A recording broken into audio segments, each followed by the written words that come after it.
Bueno, chicos, ¿por qué fueron a abrevar en la figura de Sarmiento? ¿Qué los llevó, digamos?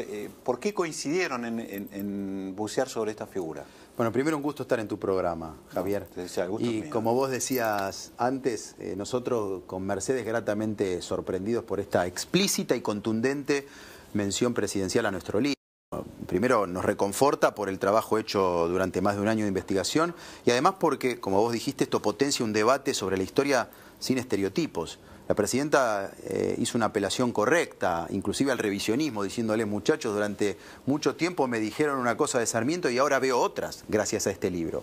Y eso es algo que nosotros como divulgadores de la historia aspiramos a generar en la gente, que la gente repiense la historia, descubran nuevos datos y tenga nuevos puntos de vista.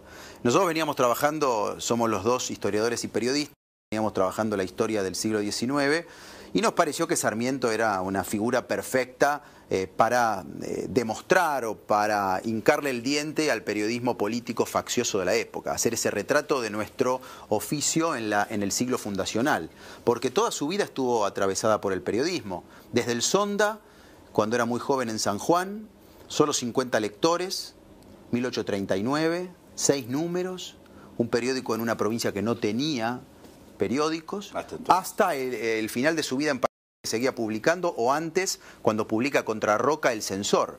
Publicó mientras era presidente, batalló en la prensa, se construyó a sí mismo en la prensa. Así que eso nos movió a dedicarnos a Sarmiento, a que él sea el hilo conductor, en definitiva, de una historia del periodismo en el siglo XIX también. Básicamente por esa figura de periodista fue que abrevaron en él. Sí, era como ver los orígenes de cómo surgió nuestra profesión y bueno, Sarmiento era como un ícono. Claro, el ícono.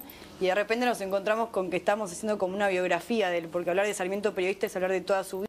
Como decía Diego, empezó y terminó con la prensa. De hecho, la foto que le sacan cuando muere está con los papeles al lado como si estuviera trabajando hasta el último segundo. Y él todos los días escribía, era como una cosa que no paraba.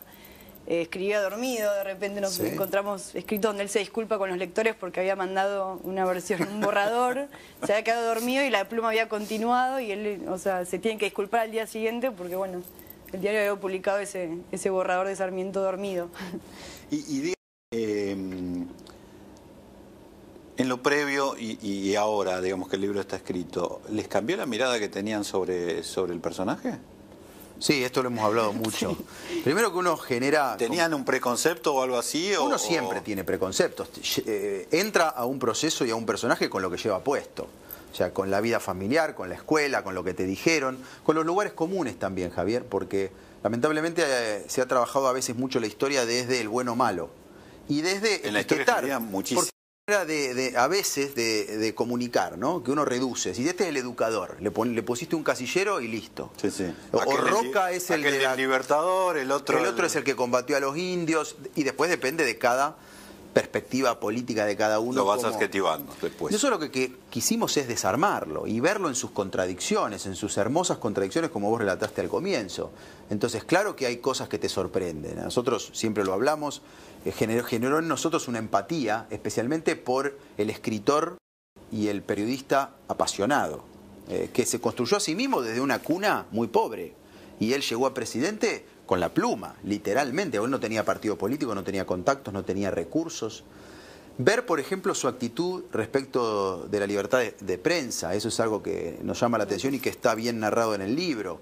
O sea, él empieza exaltando las libertades cuando es joven y después, a medida que asume más poder y responsabilidades, sufre a la prensa, la trata de prensa criminal, porque claro, la prensa estaba dentro de la política, lo combatía ferozmente y le hacía hasta revoluciones.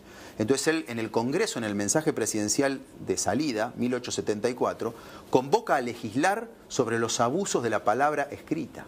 Por primera vez en Argentina. Entonces, eso también lo que denota es cómo un personaje que exalta ciertas libertades, después en el rol de gobernante, la cosa es diferente. Entonces, uno va descubriendo esas facetas y hay muchas contradicciones en Sarmiento, que lo hace muy humano. ¿Y por qué te parece que aparece esta transformación? Es decir, una cosa es desde el periodista y otra cosa el periodista desde el poder, que cae en los mismos vicios que cae el político. Digo, porque si queremos caerle a los últimos presidentes, el mensaje que dio el otro día la presidenta, en algún sentido parecía casi mafioso. cuando decía, si quiere lo cierro, igual me parece un poco fuera de registro de la historia, digamos, ha cambiado tanto el momento histórico y las comunicaciones han cambiado tanto que no sé si sería tan importante o tan concluyente una medida de ese tipo hoy, pero bueno, eso es para otro absolutamente debate. Es correcto lo que vos decís. Cerrar el Diario de la Nación hoy sería un atentado a las libertades públicas y a los derechos civiles, te diría. En esa época, el Diario de la Nación era parte de una revolución contra la asunción de Avellaneda, que era el candidato elegido y motorizado por Sarmiento. Sí. Con lo cual esa prensa era política, era como un comité o una unidad básica el diario La Nación en esa época. Hoy es distinto. La sociedad avanzada es una sociedad democrática, plural, donde hay un campo autónomo del periodismo. Así que no es lo mismo decir eso en esa etapa que hoy. O sea, linealmente traer la historia a hoy y hacerle decir cosas sobre el presente puede ser confuso. Sí. Pero, no, y además que, bueno, o sea, la prensa surge de la política. O sea, un político no tenía éxito si no tenía un diario donde plasmar sus ideas y hacer propaganda para sí mismo. O sea, esa es la premisa del siglo XIX. Así que es como sacarlo de contexto es... Ahora, esa transformación que yo mencionaba en la anterior pregunta, ¿te llamó la atención o...? Creo que es parte del poder, es como o te parece, claro, parte de una evolución natural. Creo que a cualquiera que estuviera gobernando le molestaría las críticas. O sea, El Mosquito, por ejemplo, es un diario que se agarra contra Sarmiento, claro, lo pone como mujer, lo usa para promocionar trajes de baño. Muy fuertes para la época. Creo que levantarte y ver eso todos los días es como que a cualquiera lo molestaría y bueno... Creo que es natural del juego del poder, me parece que es así. Y además la diferencia histórica es que hoy una presidencia es muy poderosa, tiene muchos recursos para ejercer su mandato popular. En esa época Sarmiento, como cualquier presidente de los fundacionales, era altamente precario, estaban las instituciones y el Estado en formación. Era un presidente con 5 ministros, que en realidad eran 5 asesores, no había gabinetes, y tenía una área de seguridad de 50 soldados y un carruaje. Y no tenía capital federal. Entonces realmente desde ahí hay que entender lo que significaba ejercer el poder en el siglo XIX, donde estaban unitarios y federales, revoluciones, conflicto permanente. Otra Argentina, Javier. En el próximo bloque vamos a ver precisamente las referencias que hizo la presidenta de Por Cadena Nacional al libro para disparar otro debate, porque ella tenía el libro absolutamente marcado con papelitos amarillos que lo usó para una de moradas que hace. Digo, supongo que ha sido una referencia al color del PRO, yo lo entendí de esa manera, pero no sé si lo hizo con ese sentido. De cualquier manera, siempre es difícil averiguarlo porque los aplaudidores de turno que tiene tapan todo y no se sabe si terminó el chiste o no terminó el chiste. Pero bueno, lo vamos a ver y nos vamos a sacar la duda en el próximo bloque.